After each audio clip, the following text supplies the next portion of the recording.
బులెటిన్ల ముందుగా headlines.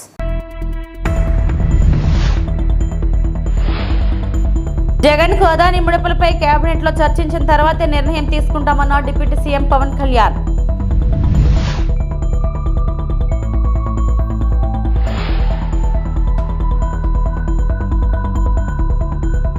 AP పోలీసుల గాలింపు వీడియో విడుదల చేసిన రామ్ గోపాల్ వర్మ.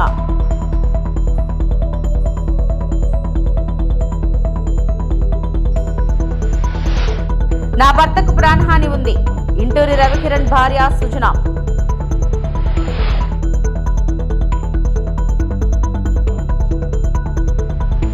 జగన్ కు అదానీ ముడుపుల అంశంపై కేబినెట్ లో చర్చించి నిర్ణయం తీసుకుంటామని AP deputy CM Pawan Kalyan తెలిపారు. గత ప్రభుత్వంలో చాలా అవకతవకలు జరిగాయని, అన్ని అంశాలను పూర్తిగా పరిశీలించాక ఈ నిర్ణయం ఉంటుందని చెప్పారు. ఢిల్లీ పర్యటనలో ఉన్న పవన్ కేంద్ర మంత్రి భూపేంద్ర యాదవ్తో సమావేశమయ్యారు. అనంతరం మీడియాతో మాట్లాడారు. పక్క రాష్ట్రాల్లో పట్టుబడిన ఎర్రచందనంపై ఓ నిర్ణయం తీసుకోవాల్సి ఉందని పవన్ అన్నారు. పట్టుబడిన ఎర్రచందనం విక్రయంలో వాటాపైన నిర్ణయం తీసుకుంటామని చెప్పారు. బంగ్లాదేశ్లో హిందువులపై దాడులు ఆవేదన కలిగిస్తుందన్నారు. భూపేంద్ర యాదవ్ గారిని కలిశాను. దీనికి ముఖ్య ఉద్దేశం ఏంటంటే, ఇది నేను మొన్న మల్లికార్జున ఖర్గే గారిని నేను కర్ణాటకలో కలిసినప్పుడు మన డబ్బు దాదాపు 110 కోట్ల రూపాయలు రెడ్ శాండర్డ్స్ ఎర్రచందనం దొంగలు అక్కడ దొరికితే వాళ్ళవి వాళ్ళు అమ్మేశారు ఆ రోజు. దానికి సంబంధించి ఎర్రచందనం దొరికేది మనకి 3-4 జిల్లాలు దొరికింది మన ఆంధ్రప్రదేశ్లో.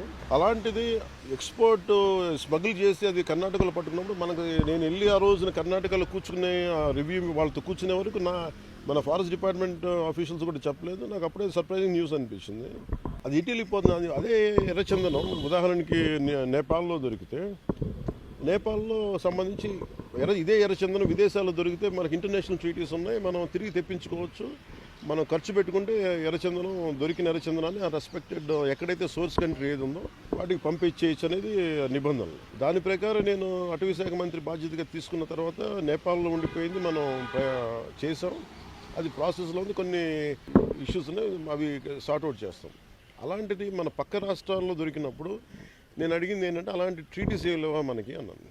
లేదు, మీరు ప్రయత్నం చేస్తున్నాం అంటే, అంతకుముందు 23లో ఒక నోడల్ ఏజెన్సీ పెట్టాలని ఒక ప్రయత్నం ఉంది. అప్పటి గవర్నమెంట్ దాన్ని ముందుకు తీసుకెళ్ళలేదు. సో నేను తిరిగి దాన్ని రివైవ్ చేసి భూపేంద్ర యాదవ్ గారి దృష్టికి తీసుకొస్తే ఆయన ఈ రోజున అపాయింట్మెంట్ ఇచ్చారు. మేము అడిగింది ఏంటంటే, ఒక నోడల్ ఏజెన్సీ ఉంది, దానికి ఎక్కడైతే ఎర్రచందనం దొరుకుద్దో ఏ రాజ్యాలు, ఆంధ్రప్రదేశ్ సోర్స్ అది ఎర్రచందనం, ఇక్కడ దొరికిన ఎర్రచందనం, లేదంటే ఉదాహరణకి కర్ణాటకలో మనకి శ్రీగంధం చెట్లు దొరికినా కానీ ఎక్కడైతే ఆ పక్క రాష్ట్రాల్లో పట్టుబడతాయో ఆ పట్టుబడిన చోట తిరిగి వాళ్ళకి చేరవేసేలాగా, లేదంటే అమ్మేస్తే వచ్చిన రెవెన్యూని ఒక 60-40 నిష్పత్తులు అంటే సోర్స్ ఉదాహరణ ఎర్రచంద్రం మంది అయితే మనకి 60% వచ్చేలాగా, ఆ పట్టుబడ్డ రాష్ట్రంలో 40% వచ్చేలాగా అలాంటిది నిబంధన చేయమని రిక్వెస్ట్ చేశారు. సార్, ఈ అదానీ కంపెనీతో చేసుకున్న రాష్ట్ర ప్రభుత్వం, గత ప్రభుత్వం చేసుకున్నటువంటి విద్యుత్ ఒప్పందాలపైన రాష్ట్ర ప్రభుత్వం ఏ వైఖరి తీసుకోబోతుంది, వాటిని రద్దు చేయబోతున్నట్లుగా కేంద్రాన్ని దర్యాప్తు జరిపించాలని కోరబోతున్నట్టుగా వార్తలు వస్తున్నాయి. ఇది ఒక్కసారి మేము కేబినెట్ మీటింగ్లో కూర్చొని గౌరవ ముఖ్యమంత్రి శ్రీ చంద్రబాబు నాయుడు గారు ఆధ్వర్యంలో దీన్ని ఎలా ముందుకు తీసుకెళ్ళాలి. ఎందుకంటే మేము 7 పేపర్స్ చేసినప్పుడు జనరల్గా ఒక ప్రెస్ మీట్లో చెప్పలేదు. దానికి చాలా త్వరగా ఎక్సర్సైజ్ చేసాం, చాలా లోతుగా అధ్యయనం జరిపిన తర్వాత కానీ మాట్లాడలేదు. ఇది కూడా సెన్సిటివ్ ఇష్యూ. ఎందుకంటే నాకు అనిపిస్తుంది ఏంటంటే, వ్యక్తిగతంగా ఇది ఒకటి ఖచ్చితంగా గత ప్రభుత్వం చాలా అవకతవకలు జరిగినాయి, అది దాంట్లో భాగమా లేదా అనేది చూడాలి. 2 దీన్ని ఇంటర్నేషనల్ కాన్స్పిరసీతో ఒక యాంగిల్ ఉందా, సో మల్టిపుల్ యాంగిల్లో చూసి అందుకని దీన్ని కొంచెం కాషస్గా ఉండాలి. దీనికి చాలా మరింత లోతుగా అధ్యయనం చేసిన తర్వాత, అంటే మనదైన అధ్యయనం చేసిన తర్వాత, విచారణ జరిపిన తర్వాత దీని మీద మాట్లాడాల్సిన అవసరం ఉంది. నేను మనందరం ఖండించాలి కదండి. ఎక్కడో పాలస్తీనాలో గొడవ జరిగితే మొత్తం హైదరాబాద్ ఓల్డ్ సిటీ నుంచి ప్రతి చోట అందరూ లేచి మాట్లాడతారు. అలాంటిది నేబరింగ్ కంట్రీ బంగ్లాదేశ్లో హిందువుల మీద ఊచకోత జరుగుతూ ఉంటే, దాడులు జరుగుతూ ఉంటే బేసిక్గా భారతదేశం సమాజంలో స్పందించదు. అది నాకు చాలా ఆవేదన కలిగిస్తుంది. ఇండియన్ ఆర్మీ అంటే ప్రతి దేశంలో, ప్రతి రాష్ట్రంలోని సైనికుడు ఉంటారు అక్కడ. వాళ్ళ రక్తాలు దారబోస్తే తప్ప, వాళ్ళ ప్రాణాలు కోల్పోతే తప్ప ఈ రోజున బంగ్లాదేశ్ విమోచన జరగలేదు. ఇది ఎక్కడో చోట అందరం కలిసికట్టుగా మాట్లాడాలి. ఈ భయాలన్నీ వదిలేసి, ఎక్కడ పాలస్తీనాలో జరిగినప్పుడు ఒక ఎకోసిస్టమ్ అందరూ బలంగా వచ్చి నిలబడ్డప్పుడు మీరు బంగ్లాదేశ్లో హిందువులను ఊచకోత జరుగుతుంటే ఎవరు ఎందుకు మాట్లాడరు? అందుకని అది నేను మాట్లాడడం స్టార్ట్ చేశాను. I think it is our fundamental, అది మన ప్రాథమిక బాధ్యత. పశ్చిమ గోదావరి జిల్లా తణుకు శాసనసభ్యులు ఆర్మిల్లి రాధాకృష్ణ క్యాంప్ కార్యాలయంలో మీడియా సమావేశం నిర్వహించారు. ఈ సందర్భంగా ఆర్మిల్లి రాధాకృష్ణ మాట్లాడుతూ గత వైఎస్ఆర్సీపీ ప్రభుత్వం ఎస్సీ పథకాలను రద్దు చేసి ఎస్సీ ఎస్టీ సబ్ ప్లాన్ నిధులు అన్ని కూడా పక్కతో పట్టించి ఆ వర్గానికి ఎంత అన్యాయం చేశారో మనందరికీ తెలిసిన విషయమే అన్నారు. ఈ రోజు మా కూటమి ప్రభుత్వంలో ఎస్సీలకు సంబంధించి బడ్జెట్ కేటాయించి పంచడం జరిగిందని అన్నారు. అలాగే బీసీలకు కూడా బడ్జెట్ కేటాయించి వారికి కూడా పంచడం జరిగిందన్నారు. ముఖ్యంగా ఈ రోజు విద్యకు పెద్దపీట వేస్తూ దాదాపు 30,000 కోట్ల రూపాయలు విద్యుత్కు బడ్జెట్లో కేటాయింపు జరిగిందని అన్నారు. దేశ చరిత్రలో ఏ ముఖ్యమంత్రి రానటువంటి ఎఫ్బిఐ జగన్మోహన్ రెడ్డి చేసిన అవినీతిని ఈ రోజు వెలికితీసి ఏ విధంగా అవినీతి చేశాడో అనడం ఒక నిదర్శనమని అన్నారు. దాదాపు 1750 కోట్ల రూపాయలు అవినీతి జరిగిందని ఎఫ్బిఐ రిపోర్ట్లో క్లియర్గా ఇవ్వడం జరిగిందని అన్నారు.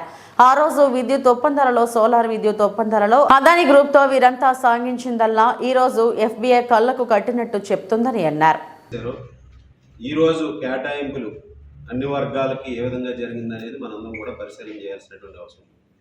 ఆ రోజు ఎస్సీ పథకాలను రద్దు చేసి ఎస్సీకి సంబంధించిన ఎస్సీ ఎస్టీ సబ్ ప్లాన్ నిధులన్నింటినీ కూడా డైవర్ట్ చేసి ఆ వర్గానికి ఏ విధంగా అన్యాయం చేశాడో మనందరం చూసాం. ఈరోజు ఎస్సీలకు సంబంధించి ప్రత్యేకంగా బడ్జెట్లో కేటాయింపులు పెంచడం జరిగింది. అదేవిధంగా బీసీలకి ప్రత్యేకంగా కేటాయింపులు పెంచడం జరిగింది. ముఖ్యంగా ఈరోజు విద్యకి పెద్దపీట వేస్తూ దాదాపు 30,000 కోట్ల రూపాయల బడ్జెట్లో కేటాయింపులు చేయడం జరిగింది. అలాగే పంచాయతీరాజ్ కానీ, జలవనరులు కానీ, ఈ విధంగా ఇరిగేషన్కి సంబంధించి కానీ, పోలవరం నిర్మాణానికి కానీ ఈరోజు బడ్జెట్లో కేటాయింపులు చేసి స్పష్టంగా ఏ విధంగా ఈ ప్రభుత్వం ముందుకెళ్తుంది అనేది తెలియజేయడం జరిగింది. ఈరోజు బడ్జెట్ సమావేశాల్లో కూడా దాదాపు 21 బిల్లుల్ని ఆమోదించడం జరిగింది. ముఖ్యంగా అనేక బిల్లులు ఈ రాష్ట్ర వారిని అన్ని విధాలుగా అండగా నిలబడే విధంగా గత ప్రభుత్వంలో చేసినటువంటి దుర్మార్గమైనటువంటి పనులన్నింటినీ కూడా అరికట్టే విధంగా కూడా చేయడం జరిగింది. ఈరోజు వైఎస్ఆర్ కాంగ్రెస్ పార్టీ ప్రభుత్వంలో ఏ విధంగా ల్యాండ్ గ్రాబింగ్లు జరిగినాయో చూసాం, ఏ విధంగా అక్రమంగా ఆస్తులను ఆక్రమించారో చూసాం, ఏ విధంగా వాళ్ళు చెప్పిన మాట వినకపోతే ఆస్తుల మీద 22 పెట్టి నిషేధించిన జాబితాలో పెట్టేది అనేది ఆ ప్రభుత్వంలో కామన్గా తయారైంది. అటువంటి వాటి నుంచి రక్షణ కలిగించే విధంగా ఈరోజు ముఖ్యంగా ల్యాండ్ గ్రాబ్ యాక్ట్ని కూడా తీసుకురావడం జరిగింది. ల్యాండ్ గ్రాబ్ యాక్ట్ని కూడా తీసుకొచ్చి ఈరోజు ఎవరైతే ఆక్రమణదారులు ఉన్నారో వారందరినీ కూడా కఠినంగా శిక్షించే విధంగా ఈరోజు ఒక కఠినమైనటువంటి చట్టాన్ని తీసుకురావడం జరిగింది. ఈ విధంగా 21 చట్టాలను ఆమోదింపజేయడం జరిగింది. శాసనసభలో ఎప్పుడూ లేని విధంగా అనేక చర్చలు తీసుకొచ్చి అనేక అంశాల మీద ఈరోజు యుఎస్ ఎఫ్బిఐ కూడా ఈరోజు జగన్మోహన్ రెడ్డి చేసినటువంటి అవినీతిని ఈరోజు వెలికి తీసే విధంగా ఉందంటే ఏ విధంగా జగన్మోహన్ రెడ్డి అవినీతి చేశాడనేది ఒక నిదర్శనం. దాదాపు 1750 కోట్ల రూపాయలు ఈరోజు అవినీతి జరిగిందనేది ఎఫ్బిఐ రిపోర్ట్లో క్లియర్ కట్గా ఇవ్వడం జరిగింది. ఆ రోజు ఏదైతే విద్యుత్ ఒప్పందాలు చేసుకోవడానికి, ఆ రోజు సోలార్ విద్యుత్ ఒప్పందాలు చేసుకోవడానికి అదాని గ్రూప్తో ఆ రోజు వీళ్ళు సాగించినటువంటి వ్యవహారం అంతా ఈరోజు ఎఫ్బిఐ ఏపీ పోలీసులు గాలింపు నేపథ్యంలో వివాదాస్పద దర్శకుడు రామ్ గోపాల్ వర్మ ఓ వీడియోను విడుదల చేశారు. కేసులకు తానేమీ భయపడటం లేదని తెలిపారు. తాను పోస్టులు పెట్టిన వారికి కాకుండా సంబంధం లేని వారు మనోభావాలు దెబ్బతింటే ఈ కేసులో సెక్షన్లు ఎలా వర్తిస్తాయని ప్రశ్నించారు. ప్రస్తుతం ఓ మూవీ షూటింగ్లో ఉన్నారని, నిర్మాతకు నష్టం వస్తుందనే విచారణకు రాలేకపోతున్నట్లు తెలిపారు. సార్వత్రిక ఎన్నికలకు ముందు వ్యూహం సినిమా ప్రమోషన్ సమయంలో టీడీపీ అధినేత చంద్రబాబు, జనసేన అధ్యక్షుడు పవన్ కళ్యాణ్ వ్యక్తిత్వాలను కించపరిచేలా సామాజిక మాధ్యమం వేదికగా రామ్ గోపాల్ వర్మ పోస్టులు పెట్టారంటూ ప్రకాశం జిల్లా మద్దిపాడు మండల టీడీపీ ప్రధాన కార్యదర్శి రాములింగయ్య పోలీసులకు ఫిర్యాదు చేశారు. దాని ఆధారంగా పోలీసులు వర్మపై కేసు నమోదు చేశారు. విచారణకు హాజరు కాకపోవడంతో అరెస్టు చేసేందుకు యత్నిస్తున్నారు. హైదరాబాద్లోని ఆయన నివాసం వద్దకు ఇటీవల వెళ్లారు. ఈ నేపథ్యంలో వర్మ వీడియో విడుదల చేశారు. Extremely sorry to disappoint. అంటే ఇప్పుడు ఉనికిపోతున్నాను, మంచం కింద కూర్చొని ఏడుస్తున్నాను అని అందరూ what ever the media speculating, వాళ్ళందరికీ చిన్న డిసప్పాయింట్మెంట్గా ఉండొచ్చు వీడియో. ఇక్కడ పాయింట్ ఏంటంటే I just want explain the whole concept. ఇప్పుడు నేను ఆల్మోస్ట్ ఒక 1 year బ్యాక్ ఏదో ట్వీట్స్ పెట్టాను అనే ఎలిగేషన్. ఆ ట్వీట్స్ ఎవరో మనోభావాలు దెబ్బతిన్నాయి. ఇక్కడ విచిత్రం ఏంటంటే 1 year బ్యాక్ పెట్టిన ట్వీట్స్ 4 డిఫరెంట్ ప్లేసెస్లో 4 డిఫరెంట్ జ్యూరిస్డిక్షన్స్లో 4కి ఒకే 3-4 రోజుల వ్యవధిలో వాళ్ళ మనోభావాలు దెబ్బతిన్నాయి. వాళ్ళు ఆ పరంగా కంప్లైంట్ ఇవ్వడం, కేసులు పెట్టడం జరిగింది. ఇక్కడ పాయింట్ 1, ఎవరి మీద అయితే నేను పెట్టానని వాళ్ళు చెప్తున్నారో వాళ్ళకి లేదు, ఎవరో థర్డ్ పార్టీ, అసలు సంబంధం లేనివాడు. సో ఆ కాంటెక్స్లో అసలు ఈ కేసు ఎలాగా, ఈ సెక్షన్స్ ఎలా వర్తిస్తాయనేది అప్పుడు ఆబ్వియస్గా నాకు వచ్చే అనుమానం కానీ, నాకు కానీ నా మనుషులు కానీ, ఇది ఒక పర్సిక్యూషన్ చేయడానికి ఒక పద్ధతి ప్రకారం ఉన్న ఎలవబుల్ లాస్ని వాడుతున్నారా, లేకపోతే ఇప్పుడు వరల్డ్ ఓవర్ ఒక ఫినామినా ఏం జరుగుతుందంటే పొలిటికల్ పార్టీస్ వాళ్ళు they are weaponising the systems of the police. అది అమెరికాలో జరుగుతుంది, యూరోప్లో జరుగుతుంది, ఇక్కడ కూడా జరుగుతుంది. అప్పుడు నేను ఏ ఒక్క వ్యక్తిని, ఒక పోలీస్ ఆఫీసర్ని కానీ, ఒక పొలిటికల్ పర్సన్ కానీ నేను బ్లేమ్ చేయట్లా. I think it happens in certain ఒక ఏమంటారు దాన్ని, ఒక వే. అది అందరూ కూడా ఎంతో కొంత అది చేయటానికి టెంప్టేషన్ ఉండొచ్చు. But eventually there is the law of the land which will take the final call. So అది that I completely agree, believe in that and I abide by that as a citizen. So ఇప్పుడు ఇక్కడ జరిగింది ఏంటి, నాకు ఒక notice వచ్చింది, నేను ఒక రిప్లై ఇచ్చాను, ఫలానా చోట ఫలానా తారీఖు నేను వస్తాను. అప్పటికి నాకు జరుగుతున్న పని ఒక ఆన్గోయింగ్ స్కెడ్యూల్ ఉంది కాబట్టి, నాకు ఫిల్మ్ వర్క్ ఉంది కాబట్టి అవ్వలేదు. అండ్ ఇట్ ఈస్ వేరే ప్రొడ్యూసర్ చేస్తున్నాం, ఆ ప్రొడ్యూసర్కి నష్టం. తన భర్త ఇంటూరి రవికిరణ్ పై కూటమి ప్రభుత్వం అక్రమ కేసులు పెట్టిస్తుందని ఆయన భార్య సుజన ఆవేదన వ్యక్తం చేశారు.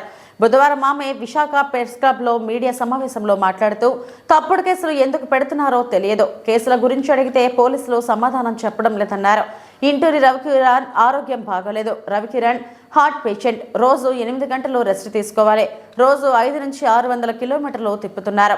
ఆయనకు ఏమైనా జరిగితే ఎవరు బాధ్యత వహిస్తారు? పోలీసుల నుంచి రవికిరణ్కు ప్రాణహాని ఉంది. పీటీ వారెంట్ మీద రాష్ట్రం మొత్తం తిప్పుతున్నారు. పోలీసులు మొత్తం సోషల్ మీడియా కార్యకర్తల కోసం పనిచేస్తున్నారు. రవికిరణ్ పై 20 కేసులు పెట్టారు. కూటమి ప్రభుత్వం కక్ష సాధింపు చర్యలకు దిగుతుందని సుజన ఆగ్రహం వ్యక్తం చేశారు. పోలీస్ స్టేషన్కి వెళ్లిన తనపైన కూడా దువ్వాడ, రాజమండ్రి సీఐలు దురుసుగా ప్రవర్తించారు. రవికిరణ్ ఆరోగ్య పరిస్థితి బాగోలేదని డాక్టర్లు చెప్పినా కూడా పోలీసులు వినిపించుకోలేదు. ప్రభుత్వమే ఉద్దేశపూర్వకంగా రవికిరణ్ పై కేసులు పెట్టేస్తుంది. టీడీపీ నాయకులతో తప్పుడు ఫిర్యాదులు ఇప్పిస్తున్నారని సుజన తెలిపారు. రాజమండ్రి జైల్లో అప్పచెప్పారు. అక్కడి నుంచి మళ్ళా కురుపం తీసుకెళ్లారు. ప్రతిరోజు అతన్ని 500-600 కిలోమీటర్లు తిప్పుతున్నారండి. అతనికి అసలు నిద్రపోవడానికి కూడా టైం ఇవ్వట్లేదు. ప్రతిరోజు తీసుకెళ్తున్నారు. పీటీ వారెంట్లు వేసి స్టేషన్ కస్టడీలు వేసి తీసుకెళ్తున్నారు. డాక్టర్లు చెప్తున్నా కూడా అతను అన్ఫిట్గా ఉన్నాడు, అతను తిరగడానికి అన్ఫిట్గా ఉన్నాడు, అతని ఆరోగ్యం బాగాలేదని చెప్పినా కూడా అతన్ని స్టేట్మెంట్లు వేసి తీసుకెళ్తా ఉన్నారు. పీటీ వారెంట్లు వేసి స్టేషన్ కస్టడీలు అని చెప్పి తిప్పుతా ఉన్నారు. రోజుకి 500-600 కిలోమీటర్లు తిరుగుతున్నారండి. అతను నిద్రపోవడానికి టైం కూడా ఇవ్వట్లేదు. అతను హార్ట్ పేషెంట్, 8 hours అసలు రెస్ట్ ఉండాలి. అతని ఆరోగ్యం బాగా క్షీణించింది. అతను నడవలేని స్థితిలో ఉన్నా కూడా తీసుకెళ్ళిపోతున్నారు. అతన్ని ట్యాబ్లెట్స్ కూడా ఇస్తున్నారా లేదో తెలియదండి నాకు. అతను వెళ్తుంటే, మేము జైలుకి వెళ్తుంటే ఎంట్రీ పెట్టుకుంటుంటే అసలు ఎంట్రీ అతను లేడనే చెప్తున్నారు. మాకు ఎంట్రీ క్యాన్సిల్ అయిపోతుంది. పీటీ వారెంట్లు వేసి తీసుకెళ్ళిపోయారమ్మంటున్నారు. ఏ స్టేషన్ అంటే చెప్పట్లేదు, ఎక్కడికి తీసుకెళ్లారంటే చెప్పట్లేదు. చాలా ఇబ్బంది పెడుతున్నారండి నన్ను, నా పిల్లల్ని, నా కుటుంబాన్ని అంతా చాలా ఇబ్బంది పెడుతున్నారు. అతను ఎక్కడ ఉంటున్నాడో తెలియట్లేదు, ఏం చేస్తున్నారో తెలియట్లేదు. ప్రతిరోజు ఇలా తిప్పుతున్నారు. అతని ఆరోగ్యం క్షీణించి అతనికి ఏదనంటే ఎవరిదండి రెస్పాన్సిబిలిటీ? డాక్టర్ అన్ని రిపోర్ట్స్ ఉన్నాయండి. నేను మళ్ళీ సబ్మిట్ చేస్తాను, మీ అందరికీ చూపిస్తాను. అతని మీద ఎందుకు కేసులు పెట్టారండి, దేనివల్ల కేసులు పెట్టారు, అవన్నీ చూపించండి నాకు. అతను సోషల్ మీడియా అంటే పోస్టులు పెడతారండి, మార్పింగ్ ఏమైనా చేశారా? అతను ఏమైనా అసభ్యకంగా రాశాడు, అసభ్యకరంగా అశ్లీలంగా ఏమన్నా ఉన్నాయా పోస్టుల్లో? ఒకసారి చూపియండి. ఎందుకు పెడుతున్నారు ఇన్ని సెక్షన్లు ఎందుకు పెడుతున్నారు అతని మీద? ఏమండి తీసుకెళ్తున్నారు, ఇప్పుడు పొద్దున్న తీసుకెళ్తున్నారు, రాత్రి ఏ టైంకి ఇస్తున్నారో తెలియట్లేదు. ఇంటి దగ్గర నుంచి అరెస్ట్ చేస్తుంటే నేను ఫాలో అవుతున్నాను, అందుకని నన్ను కట్ చేశారు, జైల్లో పెడుతున్నారు. జైల్లో అయినా ఉంచుతున్నారా? జైలు నుంచి తీసుకెళ్తున్నారు. ఎప్పుడు తీసుకెళ్తున్నారో అర్ధరాత్రి లేదు, సండే లేదు, ఎప్పుడు లేదు. ఎప్పుడు తీసుకెళ్తున్నారో తెలియదు, ఎప్పుడు తీసుకొస్తున్నారో తెలియదు. అతను అక్కడ ఉన్నాడని మనం వెళ్ళి ములాఖాత్ పెట్టుకుంటే అక్కడ లేడమ్మా, పీటీ వారెంట్ మీద తీసుకెళ్లారు. ఎక్కడే తీసుకెళ్లారు మాకు తెలీదు, ఇట్లనే చెప్తున్నారు. జైల్లో కూడా మాకేం చెప్పట్లేదండి. అక్కడికి వెళ్ళి అడుగుతుంటే కూడా మనిషి ఉండట్లేదు, మమ్మల్ని కలవనివ్వట్లేదు అసలు ఆయన్ని. ఏ స్టేషన్ అని లేదండి. ఇప్పుడు అక్కడ అసలు కొత్త కేసులు అన్నీ దేని మీద పెడుతున్నారో తెలియట్లేదు, ఎవరు పెడుతున్నారో తెలియట్లేదు, ఏ కేసో తెలియట్లేదు, కేసు నెంబర్ తెలియట్లేదు. లాయర్లు వెళ్ళి అడిగినా, మేము వెళ్ళి అడిగినా అంతా మేము ఇవ్వము, సీక్రెట్, మమ్మల్ని ఇబ్బంది పెట్టద్దు. పోలీసుల నుంచి ఇదే సమాధానం. మొత్తం పోలీస్ వ్యవస్థ అంతా ఈ వైసీపీ సోషల్ మీడియా కార్యకర్తల కోసమే పనిచేస్తున్నారు వీళ్ళు. మీరు కూడా వైసీపీ సోషల్ మీడియా యాక్టివిస్టే కదా, అలానే పోస్ట్ కారణంగానే ఈ అరెస్ట్ చేసి ఉండొచ్చని మీరు ఏమో అనుకుంటున్నారా? పోస్టులు ఏవేవో చూపిస్తున్నారండి, అక్కడ మార్పిం అంటున్నారు, అశ్లీలత అంటున్నారు. మరి టీడీపీ అని ఏదో పేజీ ఉంది వీళ్ళది, మరి వాళ్ళ దాంట్లో ఏమి అసభ్యకంగా అశ్లీలంగా ఉన్నాయి కదండి, వాళ్ళు మేము పెట్టచ్చా కేసులు? పెట్టింది నాకు తెలియదండి. నేను అసలు ఇలా మీడియాలో అసలు నేను ఎప్పుడు రాలేదు. మా వారిని అరెస్ట్ చేశారు, ఎందుకు చేశారని నేను అడుగుతున్నాను, దానికి సమాధానం చెప్పండి. అసలు ఇప్పుడు ఎన్ని స్టేషన్లు అని కదండి, ఆయన మీద 20 కేసులు ఉన్నాయి. రోజుకొక స్టేషన్ అని తిప్పుతున్నారు, రోజుకొక కేసు అని చెప్తున్నారు, పీటీ వారెంట్లు వేస్తున్నారు, స్టేషన్ కస్టడీలు అంటున్నారు. అతన్ని ఒక్క చోట ఉండనివ్వట్లేదు. కర్నూలులో హైకోర్టు బెంచ్ ఏర్పాటుపై రాయలసీమ ప్రాంతంలోని అన్ని వర్గాల్లో హర్షం వ్యక్తమవుతుంది. బెంచ్ ఏర్పాటును స్వాగతిస్తూ అనంతపురం జిల్లా కళ్యాణదుర్గంలో న్యాయవాదులు ప్రధాని మోడీ, ముఖ్యమంత్రి చంద్రబాబు, ఉప ముఖ్యమంత్రి పవన్ కళ్యాణ్ చిత్రపటాలకు పాలతో అభిషేకం చేశారు. ఎమ్మెల్యే ఆమ్లనేని సురేంద్రబాబు కార్యక్రమంలో పాల్గొన్నారు. కర్నూలులో హైకోర్టు బెంచ్ ఏర్పాటు శుభపరిణామమన్నారు. హైకోర్టు బెంచ్ కర్నూలులో ఏర్పాటైతే రాయలసీమ ప్రజలకు ఎంతో ఉపయోగకరంగా ఉంటుందన్నారు. మన ప్రభుత్వం వచ్చి 5 నెలలు అయింది. 5 నెలల్లో ఏదైతే ఉందో మొన్న జరిగిన అసెంబ్లీలో నిజంగా ఒక గొప్ప తీర్మానం చేశారు. అది కూడా వెంటనే ప్రారంభించేటట్టు అన్ని చర్యలు తీసుకోవాలని చెప్పి మన ముఖ్యమంత్రి గారు, ఉప ముఖ్యమంత్రి గారు, అలాగే నారా లోకేష్ గారు అందరూ కూడా తీర్మానం చేసి చాలా గొప్ప నిర్ణయం ఇది. మన రాయలసీమ వాసులకి చాలా ఉపయోగపడే హైకోర్టు ఇది. ఖచ్చితంగా మంచి శుభ పరిణామం. కాబట్టి ఏదేమైనా కూడా రాష్ట్ర అభివృద్ధి కావాలంటే ఖచ్చితంగా చంద్రబాబు నాయుడు గారు ఇంకో 15 ఏళ్లు ముఖ్యమంత్రిగా కొనసాగాల్సిన అవసరం ఎంతైనా ఉందని. అవినీతిలో జగన్ను మించిన మరో రారాజు లేడని ఎఫ్బీఐ గుర్తించిందని టీడీపీ నేత ఆనం వెంకటరమణారెడ్డి విమర్శించారు. ఎఫ్బీఐ కేసు నుంచి తప్పించుకోలేదని, ఏడాదిలో శిక్ష పడుతుందని అన్నారు. గత టీడీపీ ప్రభుత్వంలో ₹4.43 ఒక యూనిట్ విద్యుత్ కొంటే చంద్రబాబుపై విజయసాయిరెడ్డి, శ్రీకాంత్, అజయ్ కల్లం ప్రెస్ మీట్ పెట్టి ఆరోపణలు చేశారని, వారంతా నేడు చంద్రబాబును క్షమాపణలు కోరాలని ఆనం వెంకటరమణారెడ్డి డిమాండ్ చేశారు. గత టీడీపీ ప్రభుత్వంలో ఒప్పందాలు చేసుకున్న దిగ్గజ సంస్థలను లంచాలకు కక్కుర్తిపడి జగన్ వెనక్కి పంపారని ధ్వజమెత్తారు. వాళ్లను పంపించకుండా ఉంటే రాష్ట్రానికి ఎంతో ఆదాయం వచ్చేదని అన్నారు. అంతే కదా, చంద్రబాబు నాయుడు ₹4.43 కొని అదే ఎన్టీపీసీ సోలార్ పార్క్ ఇదో ఎన్టీపీసీ తెలంగాణలో అగ్రిమెంట్ అయితే అప్పటికి వాళ్ళు కూడా దొంగలే కదా. సరే, అది పక్కన పెడతాం. రాజస్థాన్ ₹4.34 అంటే ఏంది? దీని అర్థం ఏంది? ఈ స్టేట్స్లో కాదు, ఒక ఆంధ్రానే కాదు, ఆ రోజు భారతదేశంలో ఉండిన రేట్ అది. భారతదేశంలో ఉండిన రేటు ఆ రోజు ₹4.43 నుంచి ₹4.67 వరకు వేరియేషన్ ఉండింది. ఆ రేటే చంద్రబాబు నాయుడు కొన్నారు.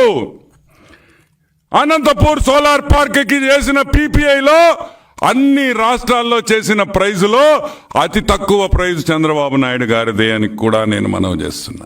మరి ఎక్కడ జరిగింది తప్పు? కలాం రెడ్డి, తెల్లగడ్డం కలాం రెడ్డి, ఎక్కడ జరిగిందయ్యా? మా మీదకి ఎఫ్బిఐ రాలేదే, మా మీద సిబిఐ రాలేదే. నువ్వు గవర్నమెంట్లో ఉన్నావు, మేము తప్పు చేసి చంద్రబాబు నాయుడు మోసం చేసి లంచం తిని ఆ రోజు చేస్తుంటే నువ్వెందుకు కేసు పెట్టలేదు, ఎందుకు ఎంక్వైరీ పెట్టలేదు అని అడుగుతున్నా. ఆ రోజు అబ్దుల్ కలాం రెడ్డి ఐఏఎస్ ఆఫీసర్ కదా, ఏం రెడ్డి నువ్వు ఎందుకు కేసు పెట్టలేదు చంద్రబాబు నాయుడు మీద? ఎందుకు పెట్టలేదు? నువ్వు చెప్పావు కదా, ప్రెస్ మీట్లో చెప్పావు అవకతవకలు జరిగినాయి. ఎందుకు పెట్టలా? అది పెట్టేదానికి ఘోష ఒకటి ఉంటే కదా పెట్టేదానికి. ఏం పెడతారా? మాది ఓపెన్ బుక్, మేమేం దాచుకోవాల్సిన అవసరంలా. మా ప్రతి జీవో వెబ్సైట్ మీద ఉంటుంది, ఎవరు కావాలన్నా చూడొచ్చు. మీలాగా దొంగ జీవోలు రాలేము, దొంగ మీటింగ్లు. ఈరోజు చంద్రబాబు నాయుడు గారు ఎవరినైనా కలిస్తే ఓపెన్, చీఫ్ సెక్రటరీ ఉంటాడు, కన్సర్న్ మినిస్టర్ ఉంటాడు, పేషీలు కాఫీలు ఇచ్చేవాళ్ళు ఉంటారు, టీలు ఇచ్చేవాళ్ళు ఉంటారు, బిస్కెట్లు ఇచ్చేవాళ్ళు ఉంటారు.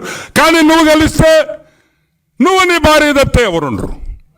అదేందా? అల్లూరు జిల్లా రంపచోడవరం డివిజన్ దేవీపట్నం మండలంలో ప్రసిద్ధి పుణ్యక్షేత్రం మాతుశ్రీ గండి పోచమ్మ తల్లి ఆలయం పాపికొండల పర్యాటకం బోటింగ్ పాయింట్ వద్ద మైత్రి మూవీస్ ఆధ్వర్యంలో హీరో నితిన్ తో చిత్రీకరిస్తున్న రాబిన్ హుడ్ మూవీ షూటింగ్ పర్యాటకులని సందడి చేస్తుంది. Director Venky Kudumula robin hood సినిమాకి దర్శకత్వం వహిస్తున్నారు. ఈ మూవీ షూటింగ్ చివరి స్థాయిలో ఉందని, యాక్షన్ సీన్ తీయడం కోసం గండి పోచమ్మ తల్లి ఆలయం వద్ద షూటింగ్ చిత్రీకరిస్తున్నామన్నారు. డిసెంబర్ 25వ తేదీన మూవీ రిలీజ్ డేట్ ఫిక్స్ చేశామని చీఫ్ అసోసియేటివ్ డైరెక్టర్ నవీన్ వెల్లడించారు. తీసుకొస్తే కనుక ఫ్రంట్ వచ్చి అందచేయండి డిపార్ట్మెంట్ ఉన్నారు ఇక్కడ. ఎవరిదైనా సరే ప్లేట్ కార్డ్స్ కానీ ఆల్కహాల్ ఉంటే కనుక మాకు ఇక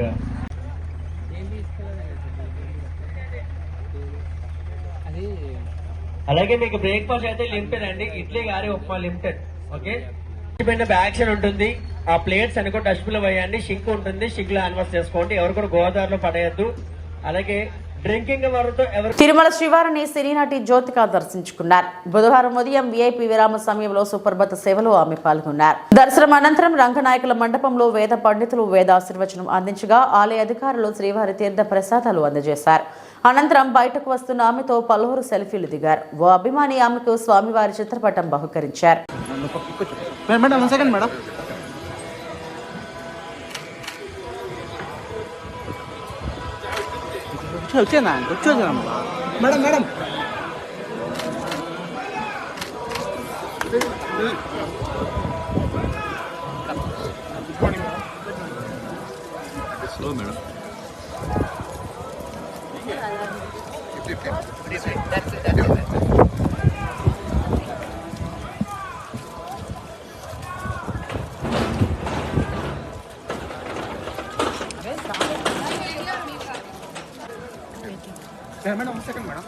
టెంపుల్ ఫోటో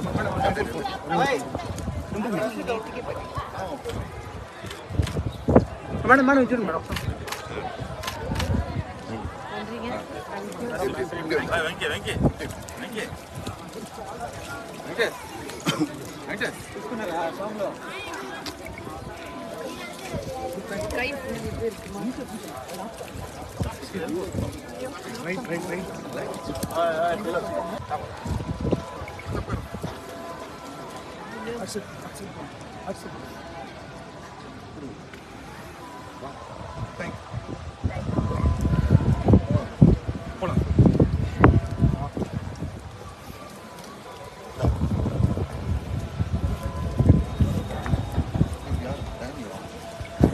ఇవి ఇప్పటివరకు నా బులెటిన్ అప్డేట్స్. మరిన్ని వార్తా విశేషాల కోసం చూస్తూనే ఉండండి. నమస్తే.